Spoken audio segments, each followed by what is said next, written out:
Ce programme vous est présenté en partenariat avec la Mutuelle Saint-Martin.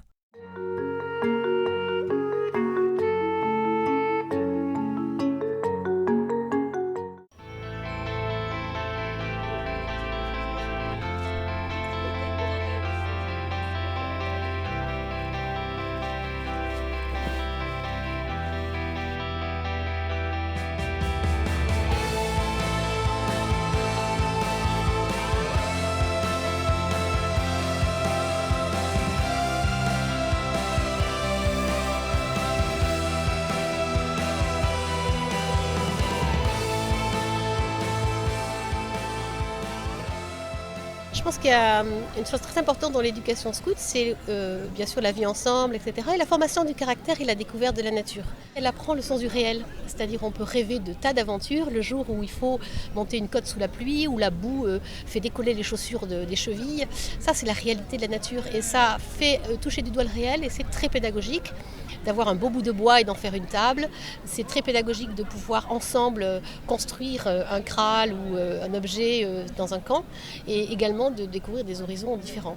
Je crois que ça ramène à une chose concrète, ça ramène à la vie ensemble qui demande d'être à l'écoute et ça rend tout humble aussi puisque la nature va nous dicter une certaine façon d'être et on va la dompter tout en étant docile. Donc c'est ces deux aspects, comment l'homme peut transformer ce qu'il a autour de lui et à la fois le respecter à la fois.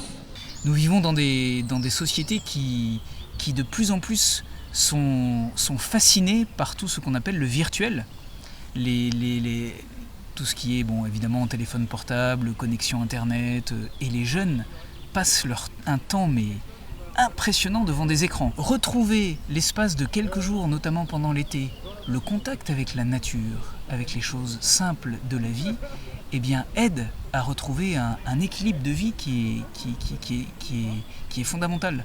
Et donc la nature exerce aujourd'hui une influence sur le déploiement d'une personnalité. C'est très très important.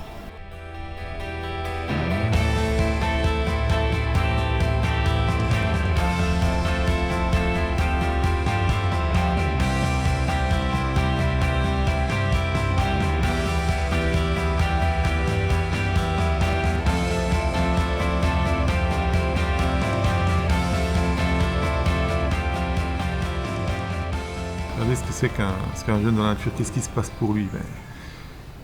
C'est excellent ce qui lui arrive. Il est remis au rythme des jours et des nuits. Il a trop chaud ou trop froid. Il doit construire lui-même son abri. Il doit faire sa nourriture lui-même. Il ne sait pas faire, il met du temps, il a faim. Et encore, une fois qu'il a faim, il doit partager avec les autres. Pour jouer, il doit s'entendre avec ses camarades alors qu'il ne les a pas choisis. Il est mis sur toutes les actions de l'existence, de la journée, sur toutes les actions de la journée, il est remis devant le petit bout de motivation qu'il faut donner, quoi.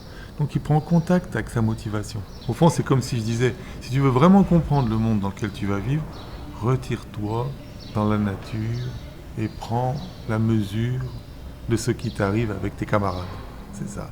Le scout se retire dans la nature et prend la mesure du monde que Dieu lui a donné avec ses camarades.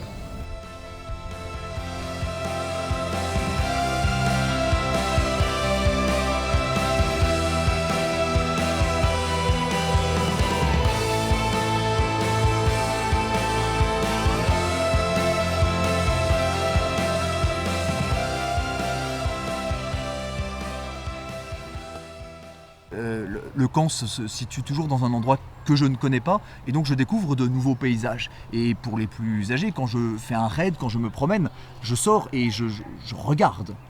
Et donc cet émerveillement, effectivement, la découverte de l'inconnu que Dieu me donne. Le scout, la guide, voit dans la nature l'œuvre de Dieu. Voilà, c'est un des articles de la loi qui rappelle que si je suis au milieu de la nature, je suis en relation avec Dieu. Être en relation avec Dieu, on peut l'être en entrant dans une église, mais on ne vit pas notre vie dans une église. La nature nous donne comme une autre forme d'église qui me met en relation avec Dieu de manière immédiate, si j'apprends à le chercher.